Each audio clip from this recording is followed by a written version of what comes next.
Consegnati oggi alla presenza del Presidente della Regione, onorevole Nello Musumeci, i lavori di consolidamento della collina su cui sorge il Duomo di Agrigento.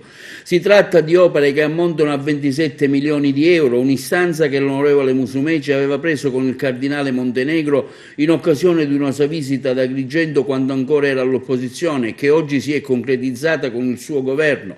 I fondi sono stati recuperati dal risparmio sui ribassi d'asta e dureranno un anno. Alla conferenza stampa di oggi erano presenti anche il direttore dell'ufficio contro il dissesto idrogeologico Maurizio Croce, il sindaco di Agrigento Franco Musumeci, i rappresentanti dell'azienda capofila che si è aggiudicato i lavori, il presidente della Commissione Ambiente onorevole Giussi Savarino e l'onorevole Margherita La Rocca Ruvolo. Lasciatemi dire finalmente, ecco, dopo un decennio restituiamo serenità alla comunità agrigentina, alla comunità dei credenti e a tutte le persone che tengono a cuore il patrimonio storico e architettonico della propria città, del proprio territorio. La cattedrale non è solo un luogo di culto per i credenti, ma è anche la testimonianza della storia di questa straordinaria città. Dopo 10 anni, fra 1000 intralci burocratici, siamo riusciti a fare quello che andava fatto. Ecco, in 2 anni abbiamo fatto quello che non si era fatto in 10 anni.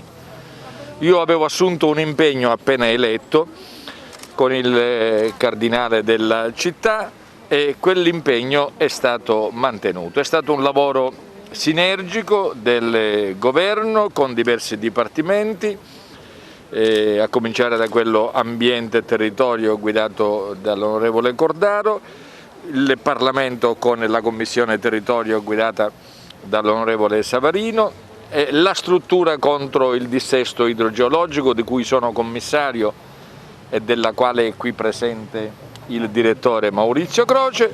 Abbiamo finalmente ottenuto il progetto lo scorso anno, abbiamo trovato solo un progetto di massima, possiamo dire un progetto preliminare che era stato predisposto dal Genio Civile. Insomma, è stata una corsa, una fatica. Oggi consegniamo finalmente all'impresa che si è aggiudicata i lavori tutta la documentazione necessaria per aprire il cantiere.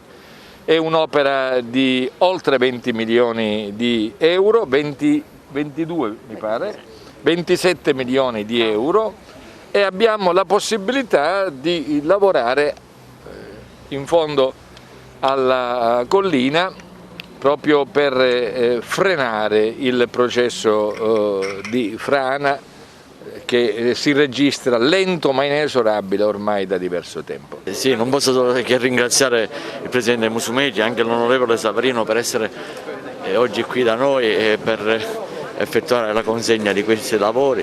Lo ringrazio principalmente per la celerità, per l'impegno che ha dimostrato, perché nel giro solo di 2 anni qualcosa che andava avanti invece da più di 10 è stato già portato a termine.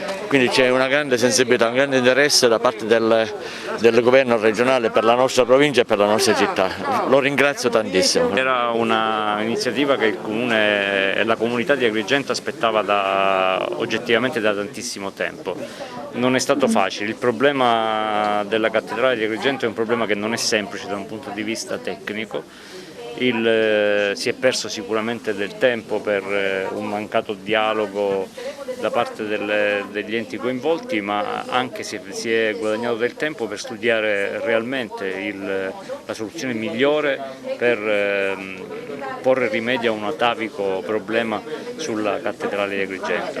Speriamo che nel giro di 10 mesi, massimo un anno, la cattedrale possa essere restituita alla comunità di Agrigento. Questo è un precedente che spero aiuti questa provincia e questa città a capire che nel governo Musumeci abbiamo trovato, al di là e a prescindere dai colori politici, ma proprio per la sensibilità del Presidente Musumeci, un'attenzione verso questa città, nonostante in tutta la Sicilia. Il dissesto, l'ufficio che il Presidente della Regione rappresenta come commissario in Sicilia, ha sempre fatto opere di molto minore importo. Questa è una delle opere più grandi che in Sicilia sono state finanziate ed è proprio per la città di Agrigento. Quindi da agrigentina voglio sottolinearlo e ringraziare per questa attenzione.